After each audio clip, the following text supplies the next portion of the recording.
ప్రేక్షకులందరికీ నమస్కారం.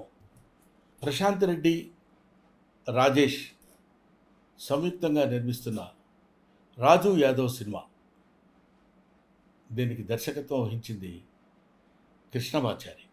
ప్రధాన పాత్రలో అంటే హీరోగా యాక్ట్ చేస్తున్నటువంటి క్యారెక్టర్ రాజు యాదవ్ గెటప్ సీను మీ అందరికేంటి, తెలుగు వాళ్ళందరికీ ఒక మాటలో చెప్పాలంటే ఇరు రాష్ట్రాల్లో ఉన్న వాళ్ళే కాకుండా ప్రపంచంలో ఉన్న తెలుగు వాళ్ళందరికీ సుపరిచితమైన వ్యక్తి.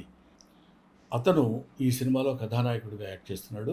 అంకిత అనే అమ్మాయి హీరోయిన్గా యాక్ట్ చేస్తుంది. ముఖ్యంగా ఈ సినిమాలో ఒక ఇంట్రెస్టింగ్ ఎలిమెంట్ ఉంది కాబట్టి నేను చెప్తున్నా. అదేంటంటే నవ్వుతూనే ఉంటుంది ఫేస్ అంతా. ఆ నవ్వుతూ ఉన్న ఫేస్లోనే అనేక భావాల్ని ప్రదర్శించడం అది సామాన్యమైన విషయం కాదు. అసలు ఈ థాట్ డైరెక్టర్ కృష్ణమాచారికి రావడమే చాలా గొప్ప విషయం. దాన్ని పెర్ఫామ్ చేయడానికి తనకున్న బడ్జెట్లో ఒక అద్భుతమైనటువంటి నటుడిని ఎన్నుకోవడంలో చాలా మంచి selection of the artist, that is getup scene. ఈ గెటప్ సీను అనేది రేపొద్దున గెటప్ సీన్ అనే పేరు పోయి ఆర్టిస్ట్ సీను అనే పేరు వస్తుందని నా అభిప్రాయం.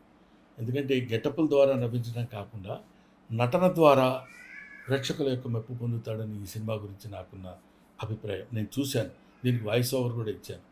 ఒక అద్భుతమైన సినిమా ఇది. ఈ సినిమాని అందరూ చూసి మంచి మనసుతో ఆశీర్వదించండి. ఈ సినిమా సక్సెస్ చేయండి. చేస్తే ఇంకా మంచి సినిమాలు వస్తాయి, ఇంకా మంచి మంచి నటులు పుడతారు, ప్రోత్సహింపబడతారు. This is my special request about Raju Yadav cinema. సరే, ఈ సినిమా గురించి సేపు చెప్పావు, బాగానే ఉంది. ఎప్పుడు రిలీజ్ అనే కొంచెం ఉత్కంఠ మీలో ఉండొచ్చు. రేపే అంటే మే 24 ఆల్ థియేటర్స్లో రిలీజ్ అవుతుంది. మీరు చూడండి. అందమైనటువంటి ఆనందకరమైన